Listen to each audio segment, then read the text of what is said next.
అందరికీ నమస్కారం అండి. జై గురుదేవ దత్తాత్రేయ నమః. ఇప్పుడు ఈ వీడియోలో దాన ధర్మాలు అంటే ఏమిటో విందాం.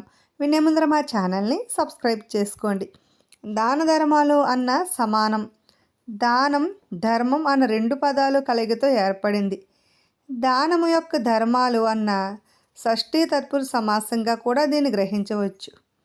ఒక వ్యక్తి తను యాచించినప్పుడు ఇచ్చేది దానమని, అతడు యాచించకనే అతని అవసరం గుర్తించి దాత ఇచ్చేది ధర్మమని పెద్దలు చెప్పడం కద్దు.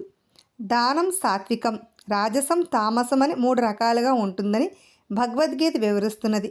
దానం యొక్క ధర్మాన్ని పాటించేవారు దేశకాల పాత్రలను గుర్తించి దానం చేయాలి. ధర్మ శబ్దం అతి విస్తృతమైన అర్థం కలిగి ఉన్నది. దానం కూడా అందులో ఒక భాగమే. విన్నారు కదండి. ఇటువంటి మరెన్నో ఆసక్తికరమైన విషయాల కోసం మా ఛానల్ని సబ్స్క్రైబ్ చేసుకోండి.